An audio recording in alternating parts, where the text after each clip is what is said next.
अखिल जी। राधा वल्लभ श्री। श्री हरिवंश महाराज जी, हमारा दिमाग आगे का जीवन के लिए प्लानिंग करता रहता है, उस प्लानिंग को रोकने के लिए क्या श्री जी की तरफ मोड़ सकते हैं उस प्लानिंग को? मोड़ना ही चाहिए, नहीं डिस्टर्ब हो जाओगे। ओवर थिंकिंग तुम्हारी जब बढ़ेगी नकारात्मक सोच बढ़ने लगेगी, और नकारात्मक सोच और ओवर थिंकिंग आपको डिप्रेशन में पहुंचा देगी।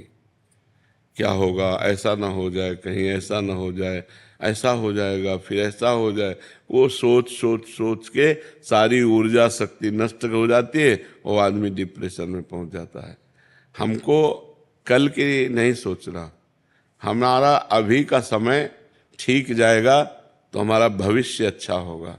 भूत तो अच्छा हो ही जाएगा, जैसे हम बोले राधा राधा और अच्छा कर्म किए तो ये कर्म हमें भविष्य में सुख देगा और ये भूत को पवित्र कर देगा। तो वर्तमान को जो देखता है, वर्तमान को सुधारता है, जो वर्तमान में दृष्टि रखता है, उसका भूत और भविष्य पावन होता है। जो भूत भविष्य की चिंता में वर्तमान को व्यतीत कर देता है, उसका जीवन व्यर्थ होता है। मान लो ये वर्तमान का मिनट है, अब इस मिनट में आगे क्या होगा, अगर आगे ऐसा हो जाता वैसा हो जाता तो उसका कोई परिणाम तो रहा नहीं, व्यर्थ है। यार पीछे हमसे ऐसा हो गया वैसा हो गया, उसका भी कोई सुधार नहीं होगा, वो व्यर्थ है।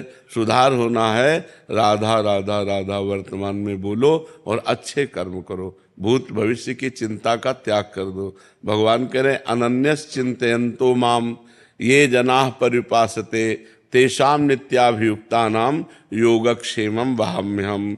मैं तुम्हारे योगक्षेम का वहन करूंगा, प्राप्त जो है उसकी रक्षा करूंगा और जो अप्राप्त है उसको प्राप्त करा दूंगा। अप्राप्ति की प्राप्ति का नाम योग है और प्राप्ति की रक्षा का नाम क्षेम है। अपना कर्तव्य केवल भगवान आदेश कर रहे हैं, अनन्यस चिंतयन्तो माम, अन्य ना चिंतन हो, केवल मेरा चिंतन करते हुए अपने कर्तव्य कर्म को करो। किसानी, व्यापार, नौकरी जो भी है, भगवान का चिंतन करते हुए धर्म पूर्वक करो, तो मैं तुम्हारा ठेका लेता हूँ तुम्हारे योग क्षेम का। और तेषाम अहम समुद्धरता मृत्यु संसार सागरात, उसका मैं स्वयं मृत्यु रूपी संसार सागर से पार करता हूँ। तेषाम अहम समुद्धरता, मैं उद्धार करता हूँ। हमारा बस एक ही कर्तव्य है, वर्तमान में सही आचरण करते हुए भगवान का स्मरण। सही आचरण में जो आप व्यापार कर रहे हो बेईमानी मत करो, जो आप पद में हो उस पद का ठीक प्रयोग करो। आप किसान हो तो हर फावड़े पे भगवान का नाम स्मरण करते हुए चलाओ। बस अपने कर्तव्य का पालन और भगवान का नाम जप वर्तमान में करो, इसी में सब मंगल हो जाएगा। रोहित भट्ट जी। राधे राधे। राधे राधे महाराज जी आपके चरणों में कोटि कोटि प्रणाम।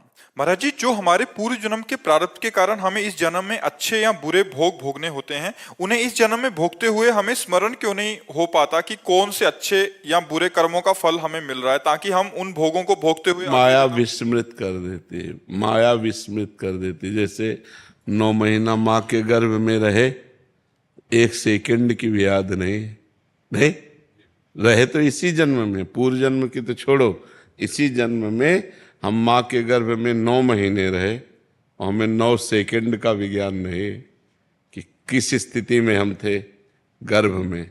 इसके बाद परसों आपने दोपहर में क्या खाया था? देखो माया विस्मृत कैसे कराती है कि अभी परसों की बात है, तो आपको सोचना पड़ेगा। परसों बड़ा मेहनत करनी पड़ेगी, तब परसों दोपहर में क्या पाया था फिर आप निर्णय कर पाओगे। ऐसा है माया का विस्मरण जाल, वो हमारी हर बात को विस्मृत कराती जाती है। फिर तो वो पीछे के जन्म की बात है। इसी जन्म में मान लो अभी पूछा जाए 3 दिन पहले आप इस समय क्या कर रहे थे, तो आपको सोचना पड़ेगा। 3 दिन पहले 3 बजे बहुत दिमाग लगा, फिर आप सही निर्णय कर। 3 दिन वाली बात तो जन्म और जन्मांतर, ये तो बहुत, ये माया की चाल ऐसी है तो विस्मृत कराती जाती है, और भक्ति की चाल ऐसी है कि स्मरण कराती है। तो अब जैसे आप भजन करो और भगवान में चित्त जुड़ने लगे, माया से ऊपर उठने लगे, तो आपको ज्ञान होने लगेगा। पूर्व जन्म में हम ये थे, हमारे द्वारा ये आचरण हुआ, उसका ये फल हुआ।